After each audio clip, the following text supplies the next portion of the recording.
হরে কৃষ্ণা। রাধে রাধে বন্ধুরা। পবিত্র উৎপন্না একাদশী ব্রত 2024 সালে কবে পালন করতে হবে? 26শে নভেম্বর মঙ্গলবার নাকি 27শে নভেম্বর বুধবার? 2024 সালে এই পবিত্র উৎপন্না একাদশী ব্রতের সঙ্গে ব্যঞ্জলি মহাদ্বাদশী যুক্ত হয়েছে। তাই ভারতের কিছু রাজ্যে 26শে নভেম্বর ও কিছু রাজ্যে 27শে নভেম্বর এই একাদশীর উপবাস পালিত হবে। অনেকের মনে প্রশ্ন জাগতে পারে, এই ব্যঞ্জলি মহাদ্বাদশী কি? চলুন জেনে নিই। যদি কোনো একাদশী সূর্যোদয় থেকে আরম্ভ করে একাদশী পূর্ণ হয়ে এবং দ্বাদশীও পূর্ণ হয়ে তার পরের দিন ত্রয়োদশীতে কিছু অংশ থাকে, তখন ওই দ্বাদশীকে ব্যঞ্জলি মহাদ্বাদশী বলা হয়। এক্ষেত্রে একাদশীতে উপবাস না করে ওই দ্বাদশীতেই উপবাস করতে হবে। পরের দিন দ্বাদশীর মধ্যেই পালন করতে হবে। ত্রয়োদশীতে পালন নিষেধ। পদ্মপুরাণে বলা হয়েছে এই দ্বাদশী ব্রত শ্রীহরির অত্যন্ত প্রিয়। আজকের এই ভিডিওতে আমি পবিত্র উৎপন্না একাদশীর সঠিক দিনক্ষণ, ব্রত মাহাত্ম্য ও পরদিন একাদশী পালনের সঠিক সময়সূচি প্রদান করব। আপনারা ভিডিওটি স্কিপ না করে শেষ পর্যন্ত অবশ্যই দেখতে থাকুন। রাধে রাধে দর্শক বন্ধুরা, আমি মিতাস ক্রিয়েশন চ্যানেলে আপনাদের স্বাগত জানাই। বন্ধুরা, আশা করি গোবিন্দের কৃপায় আপনারা সকলে খুব ভালো আছেন। বন্ধু, আপনি যদি চ্যানেলে নতুন হন তাহলে চ্যানেলটিকে সাবস্ক্রাইব করে পাশে থাকা বেল আইকনটি ক্লিক করে যাবেন।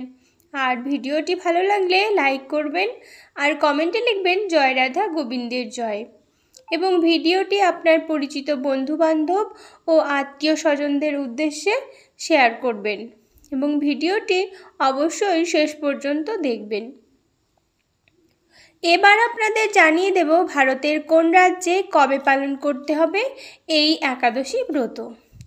যে সকল স্থানে 26শে নভেম্বর ব্রত পালনীয়: ভারতের দিল্লি, বৃন্দাবন, উত্তরপ্রদেশ, মুম্বাই, পুনে সহ মহারাষ্ট্র, উত্তরাখণ্ড, হিমাচল প্রদেশ, পাঞ্জাব, হরিয়ানা, রাজস্থান, গুজরাট, মধ্যপ্রদেশ, হায়দ্রাবাদ সহ তেলেঙ্গানা, গোয়া, জম্মু কাশ্মীর, মালদ্বীপ, পাকিস্তান ইত্যাদি।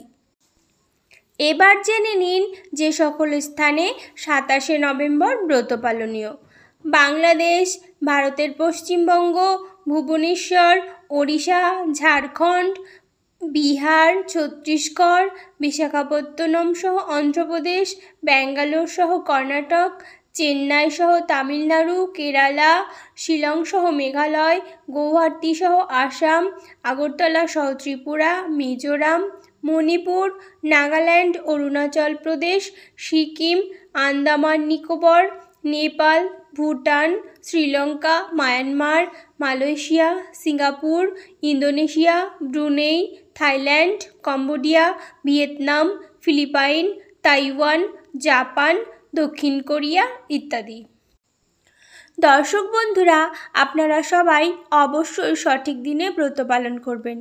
এখন চলছে মার্গশীর্ষ মাস। মার্গশীর্ষ অর্থাৎ অগ্রহায়ণ মাসের কৃষ্ণপক্ষের একাদশী উৎপন্না একাদশী নামে পরিচিত।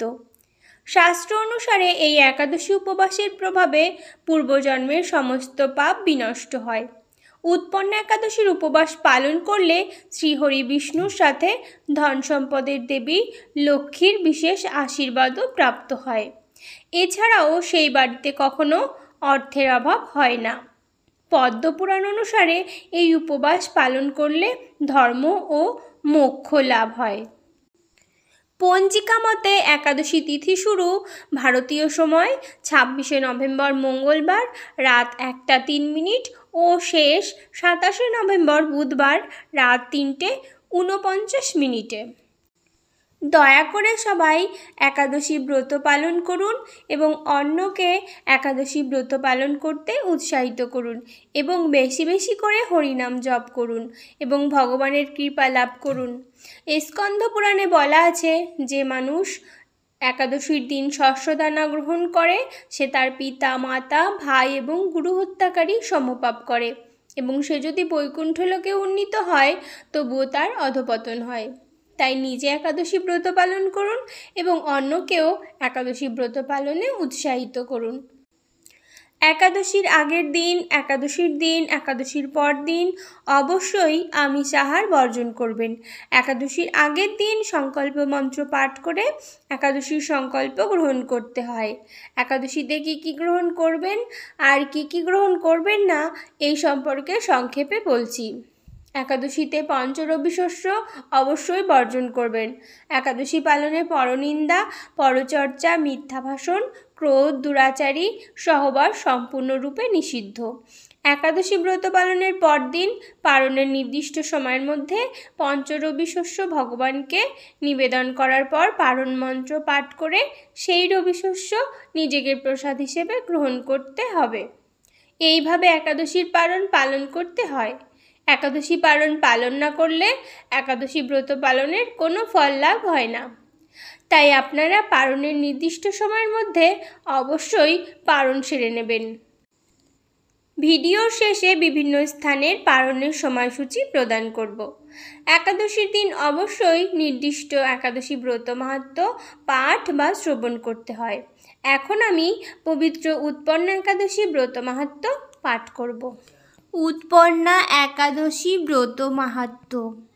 অর্জুন বললেন, হে দেব, অগ্রহায়ণের পুণ্যপ্রদায়ী কৃষ্ণপক্ষের একাদশীকে কেন উৎপন্না বলা হয় এবং কী জন্যই বা এই একাদশী পরম পবিত্র ও দেবতাদেরও প্রিয় তা জানতে ইচ্ছা করি। আপনি কৃপা করে আমাকে তা বলুন।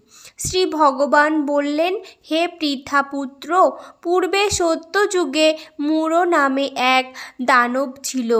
অদ্ভুত আকৃতি বিশিষ্ট সেই দানবের স্বভাব ছিল অত্যন্ত কোপন। সে দেবতাদেরও ভীতপ্রদ ছিল।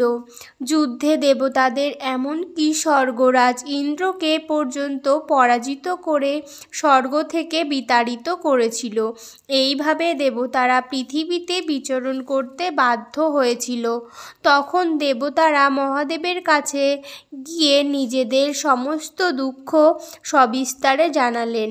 শুনে মহাদেব বললেন, হে দেবরাজ, যেখানে শরণাগত বৎসল জগন্নাথ গুরুধ্বজ বিরাজ করছেন তোমরা সেখানে যাও।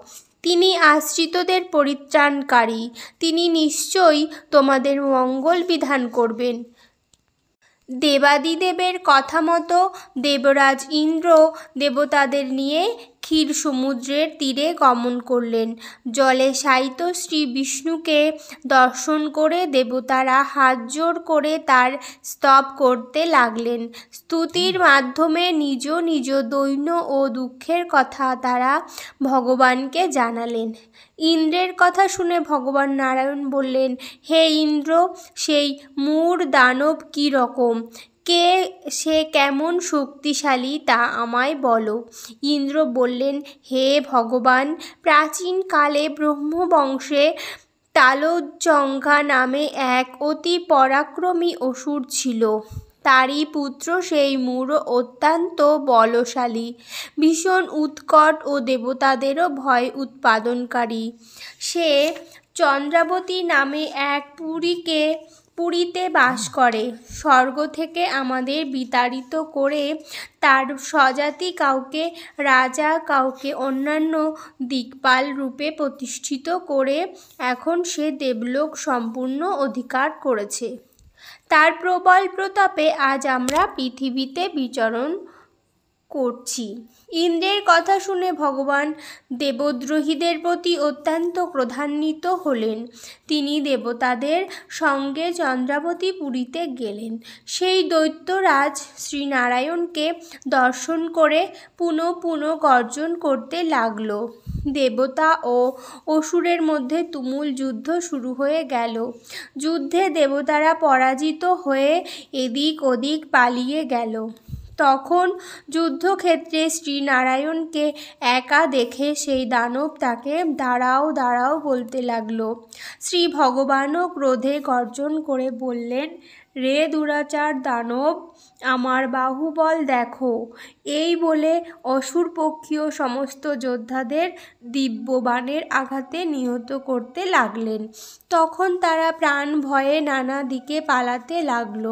সেই সময় নারায়ণ দৈত্য সৈন্যদের মধ্যে সুদর্শন চক্র নিক্ষেপ করলেন। ফলে সমস্ত সৈন্য ধ্বংসপ্রাপ্ত হলো। একমাত্র মূঢ় অসুরই জীবিত ছিল। সে অস্ত্রযুদ্ধে নারায়ণকেও পরাজিত করল। তখন নারায়ণ দৈত্যের সাথে বাহুযুদ্ধে লিপ্ত হলেন। এইভাবে দেবতাদের হিসাবে 1000 বছর যুদ্ধ করেও ভগবান তাকে পরাজিত করতে পারলেন না। তখন শ্রীহরি বিশেষ চিন্তান্বিত হয়ে বদ্রিকা আশ্রমে গমন করলেন। সেখানে সিংহাবতী নামে একটি গুহা আছে। এই গুহাটি 1 দ্বার বিশিষ্ট এবং 12 যোজন অর্থাৎ 86 মাইল বিস্তৃত। ভগবান বিষ্ণু সেই গুহার মধ্যে শয়ন করলেন। সেই দৈত্য ও তার পেছন পেছন ধাবিত হয়ে গুহার ভিতরে প্রবেশ করল। সে বিষ্ণুকে নিদ্রিত বুঝতে পারল। অত্যন্ত আনন্দিত হয়ে ভাবতে লাগল, আমার সাথে যুদ্ধে পরাজিত হয়ে বিষ্ণু এখানে গোপনে শুয়ে আছে। এখন আমি তাকে অবশ্যই বধ করব। দানবের এইরকম চিন্তার সঙ্গে সঙ্গে শ্রী বিষ্ণুর শরীর থেকে একটি কন্যা উৎপন্ন হলো। এই কন্যাই উৎপন্না একাদশী। তিনি রূপবতী, সৌভাগ্যশালিনী, দিব্য অস্ত্রশস্ত্রধারিণী ও বিষ্ণু তেজসম্ভূতা বলে মহাপরাক্রমশালী ছিলেন। দৈত্যরাজ সেই স্ত্রীরূপিণী দেবীর সাথে তুমুল যুদ্ধ শুরু করল। কিছুকাল যুদ্ধের পর দেবীর দিব্য তেজে অসুর ভস্মীভূত হয়ে গেল। তারপর বিষ্ণু জেগে উঠে সেই ভস্মীভূত দানবকে দেখে বিস্মিত হলেন। এক দিব্যকন্যাকে তার পাশে হাত জোড় করে দাঁড়িয়ে থাকতে দেখলেন। বিষ্ণু বললেন, হে মহাপরাক্রান্ত উগ্রমূর্তি, এই মূঢ় দানবকে কে বধ করল? যিনি একে হত্যা করেছে তিনি নিশ্চয়ই প্রশংসনীয় কর্ম করেছে। সেই কন্যা বলেন, হে প্রভু, আমি আপনার শরীর থেকে উৎপন্ন হয়েছি। আপনি যখন ঘুমিয়েছিলেন তখন এই দানব আপনাকে বধ করতে চেয়েছিল। তা দেখে আমি তাকে বধ করেছি। আপনাদের কৃপাতেই আমি তাকে বধ করতে পেরেছি। এ কথা শুনে ভগবান বললেন, আমার পরাশক্তি, তুমি একাদশীতে উৎপন্ন হয়েছ, তাই তোমার নাম হবে একাদশী। আমি এই ত্রিলোকে দেবতা ও ঋষিদের অনেক বর প্রদান করেছি। হে ভদ্রে, তুমিও তোমার মন মতো বর প্রার্থনা করো, আমি তোমাকে তা প্রদান করব। একাদশী বললেন, হে দেবেশ, ত্রিভুবনের সর্বত্র আপনার কৃপায় সর্ববিঘ্ন নাশিনী ও সর্বদায়িনী রূপে যেন পরম পূজ্য হতে পারি, এ বিধান করুন। আপনার প্রতি ভক্তিবশত যারা শ্রদ্ধা সহকারে আমার ব্রত উপবাস করবে তাদের সর্বসিদ্ধি লাভ হবে, এই বর প্রদান করুন। বিষ্ণু বললেন, হে কল্যাণী, তাই হোক। উৎপন্না নামে প্রসিদ্ধ তোমার ব্রত পালনকারীর ইচ্ছা পূর্ণ হবে। তুমি তাদের সকল মনোবাসনা পূর্ণ করবে, এতে কোনো সন্দেহ নেই। তোমাকে আমার শক্তি বলে মনে করি, তাই তোমার ব্রত পালনকারী সকলে আমারই পূজা করবে। এর ফলে তারা মুক্তি লাভ করবে। তুমি হরিপ্রিয়া নামে জগতে বিখ্যাত হবে। তুমি ব্রত পালনকারী শত্রু বিনাশ, পরম গতি দান এবং সর্বসিদ্ধি প্রদান করতে সমর্থ হবে। ভগবান বিষ্ণু এইভাবে উৎপন্ন একাদশীকে বরদান করে অন্তর্হিত হলেন। সমস্ত ব্রতকারী দিবারাত্রি ভক্তিপরায়ণ হয়ে এই উৎপন্ন একাদশীর উৎপত্তির কথা শ্রবণ ও কীর্তন করলে শ্রীহরির আশীর্বাদ লাভে ধন্য হবে। এবার একাদশীর পালনের সময়সূচি জানিয়ে দেব। প্রথমে স্থান, মাঝে একাদশীর তারিখ এবং শেষে পালনের সময়। এবছর কিন্তু একাদশীর পালনের সময় খুবই সীমিত, আপনারা খুব তাড়াতাড়ি পালন সেরে নেবেন। বাংলাদেশ 27 নভেম্বর 6টা 30 থেকে 6টা 56, পশ্চিমবঙ্গ 6টা 6 থেকে 6টা 26, দিল্লি 10টা 29 থেকে 10টা 38, বৃন্দাবন 6টা 29 10টা 29 থেকে 10টা 38, উত্তরপ্রদেশ 10টা 29 থেকে 10টা 38, মুম্বাই 10টা 29 থেকে 10টা 35, পুনে 10টা 29 থেকে 10টা 30, নাগপুর 10টা 29 থেকে 10টা 38, চেন্নাই 6টা 14 থেকে 6টা 26, ভুবনেশ্বর 6টা 3 থেকে 6টা 26, ঝাড়খণ্ড 6টা 11 থেকে 6টা 26, বিহার 6টা 14 থেকে 6টা 26, ছত্তিশগড় 6টা 21 থেকে 6টা 26, শিলং 5টা 49 থেকে 6টা 26, গুয়াহাটি 5টা 51 থেকে 6টা 26, আগরতলা 5টা 48 থেকে 6টা 26, মিজোরাম 5টা 40 থেকে 6টা 26, মণিপুর 5টা 39 থেকে 6টা 26, নাগাল্যান্ড 5টা 40 থেকে 6টা 26, অরুণাচল প্রদেশ 5টা 46 থেকে 6টা 26, সিকিম 6টা 7 থেকে 6টা 26, উত্তরাখণ্ড 10টা 29 থেকে 10টা 35, হিমাচল প্রদেশ 10টা 29 থেকে 10টা 36, পাঞ্জাব 10টা 29 থেকে 10টা 32, হরিয়ানা 10টা 29 থেকে 10টা 38, রাজস্থান 10টা 29 থেকে 10টা 35, গুজরাট 10টা 29 থেকে 10টা 41, মধ্যপ্রদেশ 10টা 29 থেকে 10টা 38, হায়দ্রাবাদ 10টা 29 থেকে 10টা 38, বিশাখাপত্তনম 6টা 9 থেকে 6টা 26, গোয়া 10টা 29 থেকে 10টা 36, ব্যাঙ্গালোর 6টা 24 থেকে 6টা 26, কেরালা 6টা 24 থেকে 6টা 26, জম্মু কাশ্মীর 10টা 29 থেকে 10টা 35, আন্দামান নিকোবর 5টা 22 থেকে 6টা 26, নেপাল 6টা 34 থেকে 6টা 41, ভুটান 6টা 32 থেকে 6টা 56, শ্রীলঙ্কা 6টা 5 থেকে 6টা 26, মালদ্বীপ 9টা 59 থেকে 10টা 50, মায়ানমার 6টা 21 থেকে 7টা 26, পাকিস্তান 9টা 59 থেকে 10টা 13, মালয়েশিয়া 7টা 2 থেকে 8টা 56, সিঙ্গাপুর 6টা 50 থেকে 8টা 56, ইন্দোনেশিয়া 5টা 27 থেকে 7টা 56, ব্রুনেই 6টা 12 থেকে 8টা 56, থাইল্যান্ড 6টা 24 থেকে 7টা 56, কম্বোডিয়া 6টা 2 থেকে 7টা 56, ভিয়েতনাম 6টা 15 থেকে 7টা 56, ফিলিপাইন 6টা 3 থেকে 8টা 56, তাইওয়ান 6টা 19 থেকে 8টা 56, জাপান 6টা 29 থেকে 9টা 49, বেইজিং 7টা 13 থেকে 8টা 56, হংকং 6টা 44 থেকে 8টা 56, অস্ট্রেলিয়া 5টা 42 থেকে 10টা 28,